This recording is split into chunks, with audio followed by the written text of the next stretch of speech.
નમસ્કાર મિત્રો, હું રાજેશ ભાસ્કર આપ સૌનું યુટ્યુબમાં આપણી આ ચેનલ પર સ્વાગત કરું છું. મિત્રો, આજે આપણે તારીખ 24મી જૂન 2026ના કેટલાક મોસ્ટ ઇમ્પોર્ટન્ટ કરંટ અફેર અને અગાઉની પરીક્ષામાં પૂછાયેલા કેટલાક ઇમ્પોર્ટન્ટ પ્રશ્નો વિશે ડિટેલમાં ચર્ચા કરીશું, જે આપને આવનારી પરીક્ષા માટે ખૂબ જ ઉપયોગી સાબિત થશે. તો મિત્રો, આપ આ ચર્ચા સાથે જોડાઈ રહેજો અને વિડીયોને પહેલેથી લઈને છેલ્લે સુધી પૂરેપૂરો જોવાનો આગ્રહ રાખજો. તો ચલો મિત્રો, શરૂ કરીએ. શરૂઆત કરતા પહેલા જણાવી દઉં કે જો તમારે આપણી આ યુટ્યુબ ચેનલને સબસ્ક્રાઇબ કરવાનું બાકી હોય તો ચેનલને સબસ્ક્રાઇબ કરજો, નોટિફિકેશન બેલ આઇકોનને પ્રેસ કરીને, અને જો તમને વિડીયો પસંદ આવે તો વિડીયોને લાઈક કરજો, પરંતુ વિડીયોને શેર કરવાનું ના ભૂલતા. તમારા જેટલા પણ મિત્રો જેઓ કોમ્પિટિટિવ એક્ઝામની તૈયારી કરી રહ્યા છે એ બધા મિત્રો જોડે આ વિડીયોની લિંકને અત્યારે જ શેર કરી દો, તમે જે તે સોશિયલ મીડિયા એપ્લિકેશન વાપરતા હો એમાં. ચલો તો શરૂઆત કરીએ. સૌપ્રથમ જોઈશું અગાઉની પરીક્ષામાં પૂછાયેલા સામાન્ય વિજ્ઞાનના પ્રશ્નો, જેના જવાબો તમારે મને કમેન્ટ બોક્સમાં લખીને જણાવવાના છે. વિડીયોના લાસ્ટમાં જ્યારે હું તમને આ દરેક પ્રશ્નના જવાબ જણાવું ત્યારે તમારે ચેક કરવાનું કે તમે આપેલા પ્રશ્નો જવાબમાંથી કેટલા પ્રશ્નો જવાબ સાચા છે, અને જેટલા પણ પ્રશ્નો જવાબ સાચા હોય એનો આંકડો તમારે કમેન્ટમાં લખવાનો કે 10માંથી આટલા સાચા. ડેઇલી જીકે ટેસ્ટમાં આપણે રોજ 10 પ્રશ્નો પૂછીએ, જેમાંથી 5 પ્રશ્નો સામાન્ય વિજ્ઞાનના હોય છે. બાકીના જે 5 પ્રશ્નો છે એ ગુજરાતની કલા, સંસ્કૃતિ અને વારસાના છે. તો તમે તમારા આન્સર આપો નીચે કમેન્ટ બોક્સમાં, અને હું આજના કરંટ અફેરનો પ્રથમ પ્રશ્ન છે એની શરૂઆત કરું છું. પ્રથમ પ્રશ્ન છે, ગાંધીનગરમાં આયોજિત મેડટેક પરિષદનું શીર્ષક શું રાખવામાં આવ્યું હતું? તો જવાબ આવશે કે Gujarat to global empowering the medtech ecosystem. તો ગુજરાત રાજ્ય ઇન્સ્ટિટ્યુશન ફોર ટ્રાન્સફોર્મેશન, તમને પરીક્ષામાં ક્યારેક આનું ફૂલ ફોર્મ પૂછાશે. ગ્રીટ, જે આપણા ગુજરાતની એક થિંક ટેન્ક છે, જે રીતના નીતિ આયોગ છે આખા ભારત માટે, એ રીતના. તો એક તો ગ્રીટ અને ભારત સરકારની export promotion council for medical devices છે, એમના દ્વારા સંયુક્ત રીતે Gujarat to global empowering the medtech ecosystem પરિષદનું આયોજન કરવામાં આવ્યું હતું. આ પરિષદ મેડિકલ ઉપકરણોના ક્ષેત્રમાં સ્થાનિક ઉત્પાદન ક્ષમતા અને વૈશ્વિક નિકાસ બજારો વચ્ચેના અંતરને દૂર કરવા માટે નીતિ નિર્માતાઓ અને ઉદ્યોગ જગતના અગ્રણીઓને એક મંચ પર લાવશે. ગઈકાલે આનું આયોજન કરવામાં આવ્યું હતું ગાંધીનગર ખાતે, અને એની અધ્યક્ષતા ગ્રીટના જે સીઈઓ છે શ્રીમતી એસ અપર્ણા, એમના દ્વારા કરવામાં આવ્યું. તમને ખબર છે ગ્રીટની સ્થાપના ક્યારે થઈ? તો સપ્ટેમ્બર 2024માં. કેમ લખાતું નથી આજે? સપ્ટેમ્બર 2024. એના જે અધ્યક્ષ હોય ને હંમેશા આપણા સીએમ રહેશે. હાલમાં તો તમને ખબર છે શ્રી ભૂપેન્દ્રભાઈ પટેલ છે. એના ઉપાધ્યક્ષ કોણ રહેશે? તમને ખબર હોય તો તમે જણાવી શકો છો કમેન્ટ બોક્સમાં લખીને. હવે આનો ઉદ્દેશ અને વિઝન શું હતું? તો આ પરિષદમાં 2030 રોડમેપ, દેશના $30 અબજ મેડટેક વિઝનમાં ગુજરાતની ભૂમિકા, આ વિષય પર વિશેષ ચર્ચા કરવામાં આવી. Okay. Nagalpur medical devices park, Rajkot નજીક આવેલા નાગલપુર મેડિકલ ડિવાઇસીસ પાર્ક છે એ કાર્યરત થતા હવે ગુજરાત હવે પ્રાથમિક એસેમ્બલીથી આગળ વધીને ઉચ્ચ ગુણવત્તાવાળા નિકાસલક્ષી ઉત્પાદન તરફ આગળ વધી રહ્યું છે. વૈશ્વિક નિયમનકારી મંજૂરીઓ, તો તકનીકી ક્ષેત્રોની વાત કરીએ તો એમાં આંતરરાષ્ટ્રીય માર્ગો જેમ કે અમેરિકાના જે FDA 510 કે ડીનોવો PMA અને યુરોપિયન યુનિયન છે એના EU MDR IBDR, એના ધોરણો પર વિસ્તૃત ચર્ચા કરવામાં આવી, એટલે કે નિકાસ સરળ બને. EPCMDની વાત કરીએ તો ભારત સરકારનું ફાર્માસ્યુટિકલ વિભાગ હેઠળની સંસ્થા છે, જે ભારતીય મેડિકલ ઉપકરણોની વૈશ્વિક સ્તરે નિકાસ વધારવાનું કામ કરે છે.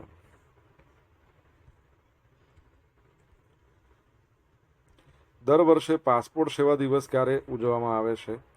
તો જવાબ આવશે 24મી જૂન, એટલે આજનો દિવસ, પાસપોર્ટ સેવા દિવસ. તો ભારતમાં દર વર્ષે 24મી જૂનના રોજ પાસપોર્ટ સેવા દિવસ ઉજવવામાં આવે છે. ઇતિહાસ અને મહત્વ, 24 જૂન 1967ના રોજ ભારતમાં પાસપોર્ટ અધિનિયમ 1967 અમલમાં આવ્યો. આ ઐતિહાસિક કાયદાની યાદમાં જ દર વર્ષે આ દિવસની ઉજવણી કરવામાં આવે છે. હાલમાં ભારતમાં 555 પાસપોર્ટ કેન્દ્રોનું નેટવર્ક છે, જેમાંથી 36 પાસપોર્ટ ઓફિસ, 93 પાસપોર્ટ સેવા કેન્દ્ર, 426 પોસ્ટ ઓફિસ પાસપોર્ટ સેવા કેન્દ્ર, એનો સમાવેશ થાય છે. પાસપોર્ટનું વાત આવે એટલે તમને તરત ખબર યાદ આવશે કે હેન્ડલે પાસપોર્ટ ઇન્ડેક્સ. ભારત કેટલામાં નંબર પર છે તમને ખબર છે? નંબર 1 પર સિંગાપોર છે, નંબર 2 પર છે જાપાન, સાઉથ કોરિયા, યુનાઇટેડ આરબ એમિરાત એ નંબર 2 પર આવી ગયું છે. ભારતનું સ્થાન તમને ખબર હોય તો કમેન્ટમાં લખીને જણાવો. ફ્રાન્સમાં પ્રથમ પરંપરાગત હિન્દુ મંદિર, તો સપ્ટેમ્બર મહિનામાં આ વર્ષમાં ફ્રાન્સમાં તેના પ્રથમ પરંપરાગત હિન્દુ મંદિરનું ઉદ્ઘાટન કરવામાં આવશે. આ મંદિર ભારત અને ફ્રાન્સ વચ્ચેના મજબૂત સાંસ્કૃતિક સંબંધોનું પ્રતીક છે. નિર્માણ: આ મંદિર ભારતના પથ્થરોથી બનેલું છે. ભારતમાં કુશળ કારીગરો દ્વારા પથ્થરો પર નકશીકામ કરવામાં આવ્યું હતું અને ત્યારબાદ તેને ફ્રાન્સ લઈ જઈને એસેમ્બલ કરવામાં આવ્યું છે. ઉદ્ઘાટન સપ્ટેમ્બર 2026માં 15 દિવસના ભવ્ય ધાર્મિક અને સાંસ્કૃતિક કાર્યક્રમો સાથે આ મંદિરનું ઉદ્ઘાટન થશે. મહત્વ: ફ્રાન્સમાં રહેતા ભારતીય સમુદાય માટે આ મંદિર આધ્યાત્મિક સાધના, તહેવારોની ઉજવણી, ભારતીય સંસ્કૃતિને જાળવી રાખવાનું એક મોટું કેન્દ્ર બનશે. ઓકે. ફ્રાન્સનું કેપિટલ પેરિસ છે. એમ્યુઅલ મેક્રોન એના પ્રેસિડન્ટ છે. કરન્સી યુરો છે. તમને ખબર છે ફ્રાન્સ જોડે આપણે 3 એક્સરસાઇઝ કરે છે આપણી આર્મી, નેવી ને એરફોર્સ, જે મેં તમને ઘણીવાર કહી છે. તમને અત્યારે ખ્યાલ હોય તો તમે જણાવી શકો છો કમેન્ટ બોક્સમાં લખીને. મિત્રો, વિડીયો પસંદ આવ્યો હોય, ભણવાની મજા આવી હોય તો વિડીયોને એક લાઇક કરો, તમારા મિત્રો જોડે વિડીયોની લિંકને શેર કરો. આપણી બંને યુટ્યુબ ચેનલ રાજેશ ભાસ્કર 2 ને સબસ્ક્રાઇબ કરો, નોટિફિકેશન બેલ આઇકોનને પ્રેસ કરીને. જો તમારે ડેલી કરંટ અફેરની પીડીએફ જોઈતી હોય તો આપણી ટેલિગ્રામ ચેનલને જોઈન કરી લો. ડેલી કરંટ અફેરની પીડીએફ તમને જોવા મળશે, સાથે તમને અહીંયા પોલ્સ પણ રમવા મળશે. એશિયન રિલે ચેમ્પિયનશિપ 2026માં ભારતીય મહિલા ટીમે 4x100 મીટર રિલે રેસમાં કેટલા સેકન્ડમાં પૂરી કરીને ગોલ્ડ મેડલ જીત્યો છે? તો 43.85 સેકન્ડમાં. તો ચીનના સાંગયુ ખાતે 21મી જૂનના રોજ યોજાયેલી એશિયન રિલે ચેમ્પિયનશિપ 2026 ભારતીય મહિલા ટીમે શાનદાર પ્રદર્શન કર્યું. 4x100 મીટર રિલે રેસમાં ગોલ્ડ મેડલ જીત્યો. ભારતીય મહિલા ખેલાડીઓની ચોકડીએ આ રેસ જીતવા માટે મહત્વપૂર્ણ સિદ્ધિ મેળવી છે. ગોલ્ડ મેડલ વિજેતા ભારતીય ટીમમાં શ્રાવણી નંદા, સ્નેહા MS, સુદેશના શિવાંકર અને તમન્ના સામેલ હતા અને 43.85 સેકન્ડનો સમય લઈને આ સિઝનનું પોતાનું સર્વશ્રેષ્ઠ પ્રદર્શન નોંધાવ્યું. સ્પર્ધામાં ચીન છે silver medal, Thailand bronze medal લાવ્યું. તમને ખબર છે કે આપણે ભૂતકાળમાં ભણ્યા હતા, આપણા ભારતના એક સ્પ્રિન્ટર છે ગુરિન્દર વીરસિંહ, 100 મીટર દોડમાં એમણે નેશનલ રેકોર્ડ બનાવ્યો છે. કેટલા સેકન્ડમાં દોડીને તમારે જણાવવાનું છે. મિક્સ 4x400 મીટર રિલેની વાત કરીએ તો એમાં આપણે ભારતે સિલ્વર મેડલ જીત્યો છે. MR પૂવમ્મા, નીરુ પાઠક, તીર્થેશ P શેટ્ટી અને ભારત શ્રીધર છે એની ટીમે 3.17.0 સેકન્ડમાં દોડ પૂરી કરીને સિલ્વર મેડલ મેળવ્યો છે. બરાબર છે. મિક્સ 4x100 મીટર જો એની વાત કરીએ તો અનિમેશ કુજુર, પ્રણવ ગુરવ, તમન્ના, સ્નેહા સાનુવલ્લી એમની ટીમે 41.47 સેકન્ડનો સમય લઈને બ્રોન્ઝ મેડલ જીત્યો છે. બરાબર છે. ઓકે. બેવડી સિદ્ધિ: ભારતીય એથ્લેટ તમન્ના અને સ્નેહા સાનુવલ્લી આ ચેમ્પિયનશિપમાં 2 મેડલ જીત્યા છે. 2027માં યોજાનારી એશિયન રિલે ચેમ્પિયનશિપની 3જી આવૃત્તિનું આયોજન આપણા ભારતમાં થશે, ચંદીગઢમાં. બરાબર છે. ઓકે, તો એ યાદ રાખજો.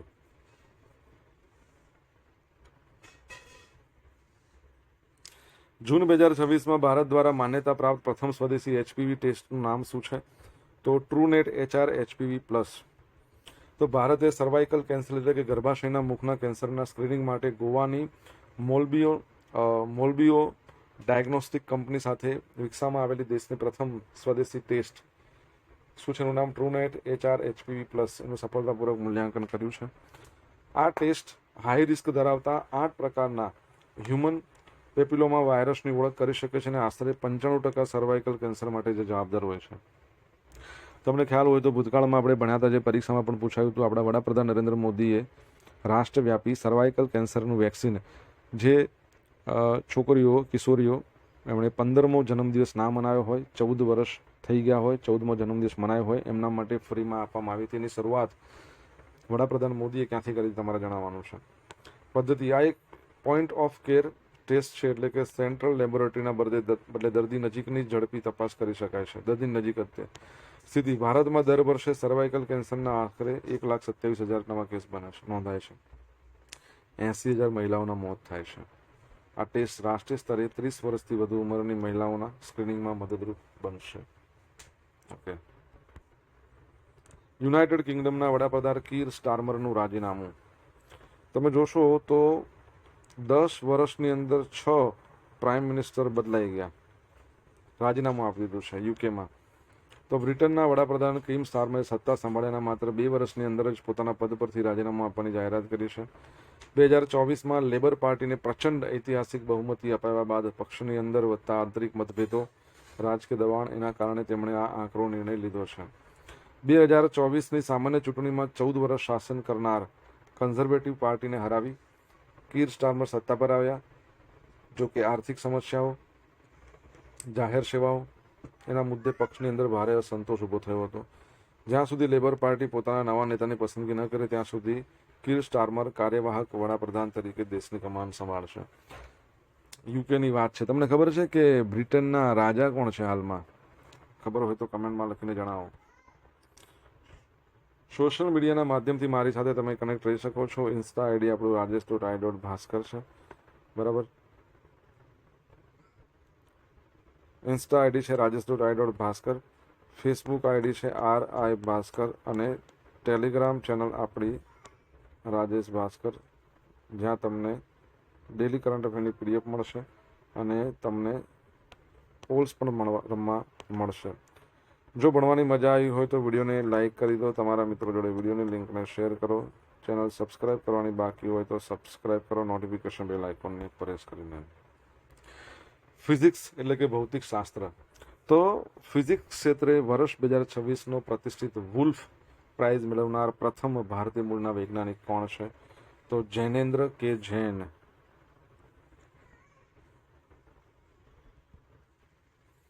ભારતીય મૂળના સૈદ્ધાંતિક ભૌતિક શાસ્ત્રી છે, થિયોરેટિકલ ફિઝિસિસ્ટ જૈનેન્દ્ર કે જૈન ભૌતિક શાસ્ત્ર એટલે કે ફિઝિક્સમાં પ્રતિષ્ઠિત વુલ્ફ પ્રાઇઝ જીતનાર પ્રથમ ભારતીય મૂળની વ્યક્તિ બન્યા છે. પુરસ્કારને નોબેલ પ્રાઇઝ પછી સૌથી પ્રતિષ્ઠિત પુરસ્કાર માનવામાં આવે છે. ક્રાંતિકારી શોધ. એમણે 1989માં કમ્પોઝિટ ફર્મિયન્સ એની શોધ કરી. આ શોધે ક્વોન્ટમ ફિઝિક્સમાં ઇલેક્ટ્રોનની વર્ણતુક સમજવામાં વૈજ્ઞાનિકોને મોટી મદદ કરી છે. આ થિયરીના આધારે બનેલી સ્થિતિઓને જૈન સિક્વન્સીસ તરીકે ઓળખવામાં આવે છે. પુરસ્કાર વિતરણ.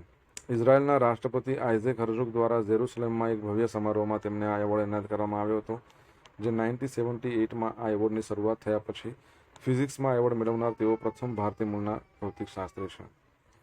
શૈક્ષણિક કારકિર્દી. એમણે IIT કાનપુરથી માસ્ટર્સ અને સ્ટોની બ્રુક યુનિવર્સિટીમાંથી PhD કર્યું છે. હાલ તેઓ પેન્સિલ્વેનિયા સ્ટેટ યુનિવર્સિટીમાં પ્રોફેસર છે. ઓકે. તમને ખબર છે ફિઝિક્સનો નોબેલ પ્રાઇઝ કોને મળ્યો હતો? 3 મહાનુભાવો હતા. તમને ખ્યાલ હોય તો તમે કમેન્ટ બોક્સમાં લખીને જણાવી શકો છો. ભારતની પ્રથમ જ્યુડિશિયરી ઇન્ટિગ્રેટેડ ડિજિટલ સિસ્ટમ, શું નામ છે એનું? હોક. કેમ આવું થાય છે આજે? તો કેરળના વન વિભાગ દ્વારા 6 જૂનના રોજ વન્યજીવ ગુનાઓના વ્યવસ્થાપન માટે ભારતની પ્રથમ જ્યુડિશનરી ઇન્ટિગ્રેટેડ ડિજિટલ સિસ્ટમ, જેનું નામ હોક એટલે કે હોસ્ટાઇલ એક્ટિવિટી વોચ કર્નલ રાખવામાં આવી છે. આ પ્લેટફોર્મ API દ્વારા વન વિભાગના રેકોર્ડ્સને ડિસ્ટ્રિક્ટ કોર્ટ મેનેજમેન્ટ સિસ્ટમ સાથે સીધું જોડે છે. Paperless procedure. આ સિસ્ટમ પ્રિલિમિનરી ઓફેન્સ રિપોર્ટથી લઈને કોર્ટના ચુકાદા સુધી સંપૂર્ણ પ્રક્રિયાને ડિજિટલી ટ્રેક કરે છે, આખું ટ્રેક કરે, અને તેને wild life trust of India અને એન્ટિટી ડેટાના સપોર્ટથી વિકસાવવામાં આવ્યું છે. ઇકોલોજીકલ ઇન્ટેલિજન્સની વાત કરીએ તો તે વન્યજીવોના પ્રિડેટરી ડેટા હોય, શસ્ત્રોની જપ્તી હોય, ગુનેગારોના નેટવર્ક, એના પર નજર રાખે છે. આની કલ્પના 2015માં ઓપરેશન શિકાર, હાથી શિકાર કેસ દરમિયાન થઈ હતી. અને તાલીમની વાત કરીએ, આ સિસ્ટમ 1750થી વધુ વન અધિકારીઓને ટ્રેનિંગ આપવામાં આવી છે સિસ્ટમ માટે. ઓકે. કેરળની વાત આવી છે. કેરળમાં વન વિભાગે કર્યું. CM નવા આવ્યા, શું નામ છે જણાવો ને એકવાર કમેન્ટમાં લખીને. હવે મિત્રો જોઈશું અગાઉની પરીક્ષામાં પૂછાયેલા સામાન્ય વિજ્ઞાનના પ્રશ્નો. પહેલો પ્રશ્ન, નીચે પૈકી કયું પોષક તત્વો બૃહદ માત્રામાં પોષક ઘટક જૂથનું નથી. ખનિજ ક્ષાર. સુવિધાજનક ખાદ્ય પદાર્થો એટલે શું? તો ડબ્બાબંધ ખાદ્ય પદાર્થોને સુવિધાજનક કહેવાય? કહેવાય ને. પડીકાબંધ એ નહીં કહેવાય, ફ્રોઝન એ નહીં કહેવાય, તો શું આવશે? બધા જ. ચા કોફી કેવા પ્રકારના પીણા છે? સ્ફૂર્તિદાયક. બીટા કેરોટીન પોષક તત્વ નીચેના પૈકી શામાંથી મળતું નથી? તો દૂધમાંથી ના મળે. કેનિન એટલે શું? તો ધાતુના હવાચુસ્ત ડબ્બામાં ખાદ્ય પદાર્થોને સાચવવાની પદ્ધતિને કહેવાય કેનિન. બરાબર છે. હવે જોઈશું અગાઉની પરીક્ષામાં પૂછાયેલા ગુજરાતની કલા, સંસ્કૃતિ અને વારસાના પ્રશ્નો. પહેલો પ્રશ્ન, ગુજરાત જુનાગઢનું સુદર્શન તળાવ કયા કાળ દરમિયાન બંધાયું હતું? મૌર્ય કાળ દરમિયાન. ગુજરાતનો કયો સુલતાન મોગલ બાદશાહ હુમાયુનો વિરોધી હતો? તો બહાદુર શાહ. જુનાગઢમાં શિલાલેખમાં નીચેના પૈકી કયા રાજાનો ઉલ્લેખ નથી એવું કહે છે? સમુદ્રગુપ્ત. ધોળાવીરાના ઉત્ખનન કરતા કોણ હતા? RS બિસ્ત. અને આરબ હુમલાખોરો દ્વારા 725માં નાશ કરાયા બાદ 815માં સોમનાથ મંદિરનું પુનર્નિર્માણ કોણે કર્યું હતું? તો નાગભટ્ટ બે. બરાબર છે, નાગભટ્ટ બે. હવે મિત્રો જોઈશું ગઈકાલે પૂછેલા પ્રશ્નો જવાબ. પહેલો પ્રશ્ન, દેશમાં સૌથી વધુ યોગ શિક્ષકો અને સૌથી વધુ યોગ વર્ગો ધરાવતું રાજ્ય ગુજરાત. ફાઇનાન્શિયલ એક્શન ટાસ્ક ફોર્સના વાઇસ પ્રેસિડેન્ટ તરીકે ચૂંટાનાર પ્રથમ ભારતીય અધિકારી વિવેક અગ્રવાલ. હવે મિત્રો આજે પૂછેલા પ્રશ્નનો જવાબ જોઈ લઈએ. પહેલો પ્રશ્ન પૂછ્યો હતો, ગ્રીડ છે એના ઉપાધ્યક્ષ કોણ રહેશે? તો એના ઉપાધ્યક્ષ આપણા નાણામંત્રી રહેશે. ભારતના નાણામંત્રી, હાલ ગુજરાતના નાણામંત્રી હાલમાં કોણ છે? તો કનુ દેસાઈ. સેકન્ડ પ્રશ્ન, હેન્લે પાસપોર્ટ ઇન્ડેક્સમાં ભારતનું સ્થાન 80મા નંબરનું છે અત્યારે હાલમાં. બરાબર છે, મેં હમણાં જ ચેક કર્યું. પછી ફ્રાન્સ જોડે આપણે 3 એક્સરસાઇઝ કરીએ છીએ. એક્સરસાઇઝ શક્તિ એ આર્મી એક્સરસાઇઝ છે, વરુણ એ નૌસેના અને ગરુડ એ એરફોર્સ. ચોથો પ્રશ્ન કે આપણા ભારતના એક બહુ મોટા સ્પ્રિન્ટર જેમણે નેશનલ રેકોર્ડ બનાવ્યો, ગુરિન્દર વીર સિંઘે 10.09 સેકન્ડ આટલામાં તેઓ 100 મીટર દોડી ગયા. પાંચમો પ્રશ્ન, HPV રસીકરણની દેશવ્યાપી શરૂઆત આપણા ભારતમાંથી. જેસલમેર નહીં આવે, સોરી, અજમેર આવશે. હા, શું આવશે? અજમેર. અચ્છા, જતું રહ્યું, ચલો વાંધો નહીં, અજમેર. ઓકે, 5મા નંબરનો પ્રશ્ન હતો. અને 6ઠ્ઠા નંબરનો પ્રશ્ન શું હતો કે બ્રિટનના રાજા કોણ છે? ચાર્લ્સ ત્રીજો. 7મા નંબરનો પ્રશ્ન શું હતો? ફિઝિક્સનું નોબેલ પ્રાઇઝ 3 મહાનુભાવોને મળી 2025નું. જ્હોન ક્લાર્ક, બરાબર છે, જ્હોન માર્ટિનિસ અને મિશેલ ડેવોરેટ. અને છેલ્લો 8મા નંબરનો પ્રશ્ન, કેરળના હાલના નવા જે CM બન્યા છે એનું નામ શું છે? VD સતીસન. ઓકે, હવે મિત્રો જોઈશું ગઈકાલના કરંટ અફેરમાંથી પૂછેલા ઇમ્પોર્ટન્ટ પ્રશ્નો, જેના જવાબો તમારે કમેન્ટમાં લખીને જણાવવાના છે. પહેલો પ્રશ્ન, મુખ્યમંત્રી ભૂપેન્દ્ર પટેલની જાહેરાત અનુસાર કયું શહેર દેશનું પ્રથમ 15 મિનિટ યોગા સિટી બનશે? જો તમને જવાબ આવડે તો કમેન્ટમાં લખજો. સેકન્ડ પ્રશ્ન, જૂન 2026માં કોણ 413મી આંતરરાષ્ટ્રીય મેચ રમીને ભારતના સૌથી વધુ મેચ રમનાર હોકી ખેલાડી બન્યા છે? તમને જવાબ આવડતો હોય તો તમે કમેન્ટ બોક્સમાં લખીને જણાવી શકો છો. તો અહીંયા આપણે સ્ટોપ કરીશું. આ હતા આજના દિવસના કેટલાક મોસ્ટ ઇમ્પોર્ટન્ટ કરંટ અફેર. આ ઉપરાંત અગાઉની પરીક્ષામાં પૂછાયેલા કેટલાક ઇમ્પોર્ટન્ટ પ્રશ્નો એ પણ જોયાના જવાબોની સાથે. આશા રાખું બધાને ભણવાની મજા આવી હશે. જો ભણવાની મજા આવી હોય તો વિડીયોને એક લાઇક કરી દો. તમારા મિત્રો જોડે વિડીયોની લિંકને શેર કરજો. આપણી બંને યુટ્યુબ ચેનલ રાજેશ ભાસ્કર 2ને સબસ્ક્રાઇબ કરવાનું બાકી હોય તો સબસ્ક્રાઇબ કરી લો, નોટિફિકેશન બેલ આઇકોનને પ્રેસ કરીને.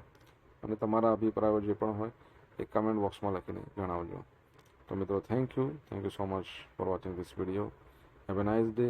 જય હિન્દ, જય ભારત, જય જય ગરવી ગુજરાત.